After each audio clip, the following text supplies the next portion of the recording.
Hi there everyone, and welcome to my very first unboxing and reviewing video for YouTube. I've never done this before, never thought to do it, because I'm usually just watching these videos to learn things, and I thought it might be kind of cool to add my tuppence worth in the form of a video, because I'm really enjoying this phase of my modeling career, if you want to call it that, where I am reliving my childhood. I built these kits as a teenager, and I'm finding them again online and getting them back and building them, because when you move house over the years, you tend to lose the model kits if you don't box them properly. Bits fall off and you end up binning them. The die-cast cars are different because you usually keep their boxes and you pack them away, and of course they cost a lot more than the plastic versions. So this particular one is a Rolls-Royce Phantom 2. It's not just a Rolls-Royce, it is the famous Star of India. If you know your Rolls-Royces, you should recognize it. And it's by Italeri, not sure how to say it. 1/24 scale. This arrived on my desk today, and I'm very excited because when I was 15, I built this very same car, and it looks like it hasn't changed much over the years, but we'll see. Now, just by comparison, or as a reference for me, I have got this Neo 143 scale version of the car. Beautiful little kit, which is very, very, very accurate. The colors of the doors are correct. The fenders and running boards and bonnet and the spare wheel covers, all in highly polished aluminium. It isn't chrome, although it looks like it. It's actually aluminium, and very faithful little rendition. And I've just noticed that for some reason the rear bumper is missing, which is quite worrying. I'm going to have to go hunting for that. Could have come off in the box. I've had this car 3 years and I've never noticed that. So I do hope I find it somewhere. Otherwise I've got to scratch build one, which is easily done. Okay, so that's going to be my reference point. And let's get down to the kit. Now, I've already unboxed the car because I don't see the point in sitting here, opening the box and cutting open every plastic pocket and going through the instructions and just boring you with all that. I've seen some videos where they do it without a single sound. All you hear is the heavy breathing in the background, and then it just becomes a snuff movie for modelers. Or they use music that's too loud and intrusive, or the lighting is crap. But I've already unboxed this car, so let's go straight into it. Here it is. Here are all the parts. Let's just start off by saying that everything is pre-colored. So if you're a beginner, you can build this car pretty much without painting anything and still have a very, very presentable and lovely looking model to display afterwards. If you're a professional model builder like I am, then obviously you want something more out of it. And straight off, I'm going to say that these panels are going to need treatment because they are not the right color. That is the color, and that's the color these should be. And as you can see, they are far off. They're actually yellow. I'm not sure why Italeri didn't get the color right. It's even yellow on the box. So that'll be getting some treatment, but never mind. The aluminium part's also going to need treatment so that it looks like that. It is just sort of satiny gray molded plastic, and it's not authentic. So I will certainly be giving that the star treatment. I've seen some builds on YouTube where they haven't bothered to do anything to the kit. And while it looks okay, it isn't enough if you are at all concerned about the final product. So, moving on to all the bits that should be black.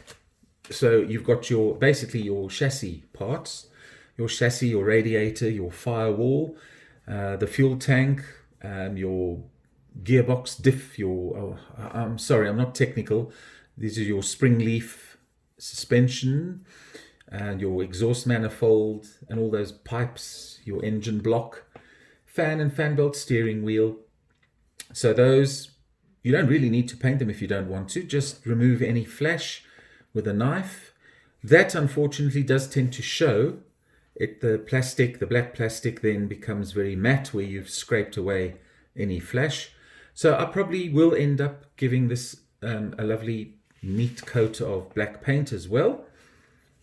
And then some more of the aluminium parts, your bonnet, the bonnet and the bonnet doors. Also going to need the aluminium treatment. Then the spare tire cover, spare wheel cover. Your hubcaps, I like this. You've got two options. You can have the solid wheel hubs or you can have spokes, and that's a nice feature. I remember when I built this car as a kid, I used the solid. I might go for the spokes this time, although the original car has the solid wheel hubs. And then your engine detail, which is very nicely molded, I must say. 1/24 scale, and at this price, it's not at all bad. Okay, then moving on to the wheels. Now, slightly disappointing is that these wheels are plastic and oddly in two halves. The other two Rolls-Royces I've just finished both have rubber tires, fully molded rubber tires, Dunlop, which are quite stunning, although in 1/16 scale, I don't think you get away with plastic wheels or tires. These are molded Dunlop. So I hope they turn out okay. If not, they're going to need some treatment to look like rubber, but they're okay-ish. And I don't know why there are 12 of them, because I've only got 6 wheel hubs. Of course, they're 2 spares. There we are, 2 spare tires. There we go, one on either side. Also unusual for a Rolls-Royce Phantom. There's usually only one. Here's your leather trim, your hood. Now, this is nice. You've got a roof, 2 configurations. You've got the roof up and the roof down options, which is nice. You've got your seats, your fascia, your dashboard, your door panels, which are a mixture of probably cloth and leather. And then, of course, it's not done here, but I'm going to be painting in all the burr walnut or whatever wood this car has. The wood trim is going to be added, as is the dash trim, which is wood, burr walnut perhaps. It's done. I do it with oils, and I'm going to do a separate video on that. So those are all your leather and cloth and material parts. And then packaged separately, and I'm not going to take these out of the plastic till I need them. These are your clear plastic bits. It's your rear little window for the roof, the hood up, your 4 side windows, your headlamp lenses, side lamps, indicators, and of course your windscreen. It's horrible when these get scratched for any reason, and I don't know how to get scratches out of clear plastic. So I'm glad that this is packaged, and I will only open this when I fit the parts, and of course very, very carefully do so. So those are quite intact. And then the all-important part. In a car like this can make or break your model, and it's the chrome detail. And the highlight of any Rolls-Royce is obviously its radiator grille. This one is very nicely chromed. I'm not going to have to strip it. Little bit of flash, which I'll remove. The Spirit of Ecstasy mascot, if I can find it, is very nicely, there it is, very nicely molded. I don't know if you can see it. It's very small, obviously. It's 1/24 of the original, but it's got a lovely shape to it, and it doesn't look like a lump of plastic that's just been put there for effect. So that's the feature of the car. It's what everybody looks at first, I think, and identifies it. The headlamps very nicely chromed, the number plates nicely chromed, and of course the bumpers as well.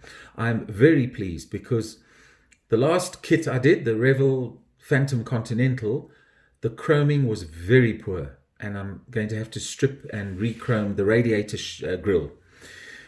And then, of course, when you remove the chrome, you know that you've got to sort of touch up any of the chrome plating that you lose when you file and clean up when you remove them from the sprue. So I use a liquid chrome pen, and I just touch up those areas, and voila, your chrome is as it should be. So I'm very pleased with the chrome in this kit. And that's basically it, guys. This is the Rolls-Royce Phantom 2 124 scale by Italeri. I'm going to crack on and build it. I'm not going to do a video of the build, but I'm going to do a video of the finished product when it's done. It shouldn't take me too long, probably a week, if I work on it every night for a bit, a week to 10 days. And I'll follow up with a video. And if you enjoyed this one, give it a thumbs up and then look out for the next one. You don't have to subscribe if you don't want to. I don't do this for the money. So, see you again. Cheers. Bye.